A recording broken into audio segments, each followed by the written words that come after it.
నమస్తే, welcome to #you. నేను మీ రాజేష్.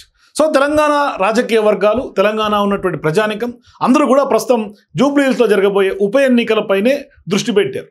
మరోవైపు ఖచ్చితంగా ఇప్పుడు అక్కడ ఆ నియోజకవర్గంలో గెలిచి తీరాల్సిందే అని సీఎం రేవంత్ రెడ్డి కూడా టార్గెట్గా పెట్టుకోవడంగా కనిపిస్తుంది. సో ఇప్పటికే అనేక సర్వేలు కూడా ఏఐసీసీ నుంచి కానీ, సీఎం రేవంత్ రెడ్డి గారికి సంబంధించినటువంటి టీం కానీ, కాంగ్రెస్ పార్టీ కానీ అంతర్గతంగా అనేక సర్వేలు కూడా నిర్వహించుకున్నటువంటి నేపథ్యం. సో ఇటువంటి క్రమంలో ఆ యొక్క సర్వేల్లో ఖచ్చితంగా గెలుపు కాంగ్రెస్ పార్టీదే అని పాజిటివ్ రిజల్ట్స్ ఉన్నటువంటి నేపథ్యంలో ఇప్పుడు మంత్రులకు కూడా కీలకమైనటువంటి ఆదేశాలు సీఎం రేవంత్ రెడ్డి గారు ఇచ్చినట్టుగా మనకు తెలుస్తోంది. అంటే గత రోజు జరిగినటువంటి కేబినెట్ సమావేశం కంటే ముందే ప్రతి ఒక్క మంత్రులతోటి కూడా కొంత జూబ్లీ హిల్స్కి సంబంధించినటువంటి నియోజకవర్గం పైన సీఎం రేవంత్ రెడ్డి ప్రత్యేకంగా సమావేశం నిర్వహించినట్టుగా, అయితే ఆ యొక్క సమావేశంలో మంత్రులందరికీ సీఎం రేవంత్ రెడ్డి దిశానిర్దేశం చేసినట్టుగా మనకు తెలుస్తుంది. అంటే ఖచ్చితంగా జూబ్లీ హిల్స్ నియోజకవర్గం గెలవాల్సిందే, అంటే ప్రభుత్వం చేపట్టినటువంటి అనేక సంక్షేమ కార్యక్రమాలు, అభివృద్ధి కార్యక్రమాలు అది ఖచ్చితంగా ప్రజలకి బలంగా తీసుకెళ్లాలనే లక్ష్యంతో సీఎం రేవంత్ రెడ్డి అడుగులు వేస్తున్నట్టుగా కనిపిస్తుంది.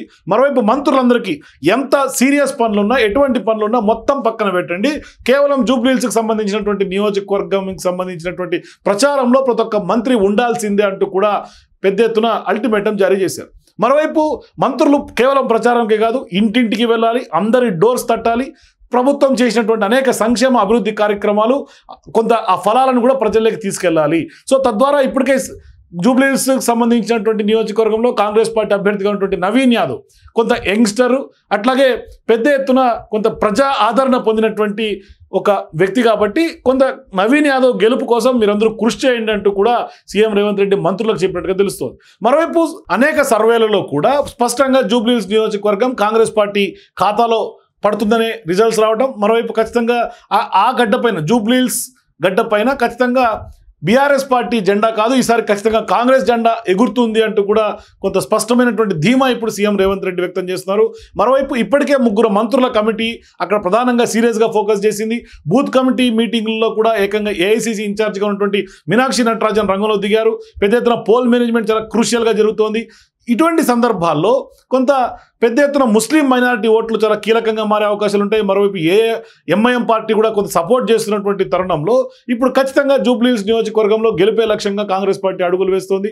మరోవైపు సీఎం రేవంత్ రెడ్డి కూడా మంత్రులందరికీ కూడా కొంత జూబ్లీ హిల్స్ కథన రంగంలోకి వెళ్ళమని దిశానిర్దేశం చేసినటువంటి నేపథ్యంలో ఇప్పుడు సీఎం రేవంత్ రెడ్డి ఆదేశాలతో మంత్రులందరూ కూడా జూబ్లీ హిల్స్ పైన ఫోకస్ చేయడం, ఇప్పటికే చాలామంది కాంగ్రెస్ పార్టీ నాయకులు, అట్లాగే కార్పొరేషన్ చైర్మన్లు, సీనియర్ కాంగ్రెస్ పార్టీ నాయకులు మొత్తం హైదరాబాద్ లిమిట్స్లోనే కాకుండా మొత్తం తెలంగాణ రాష్ట్ర వ్యాప్తంగా ఉన్నటువంటి చాలామంది కాంగ్రెస్ పార్టీ నాయకులందరూ కూడా ఆ నియోజకవర్గం పైన దృష్టి పెట్టారు. మొత్తం నవీన్ యాదవ్కి సపోర్ట్గా కొంత ప్రజల్లోకి బలంగా ఉదయం పూట వాకర్స్తో మమేకమవుతున్నారు. అట్లాగే పెద్ద ఎత్తున షాప్స్ తోటి కానీ లేదంటే కనుక అంటే నవీన్ యాదవ్ పైన బీఆర్ఎస్ పార్టీ చేస్తున్నటువంటి దుష్ప్రచారాన్ని కూడా కొంత కాంగ్రెస్ పార్టీ ఖండిస్తూ కొంత ప్రజల్లోకి బలంగా లక్ష్యాలను తీసుకెళ్తున్నటువంటి సందర్భం.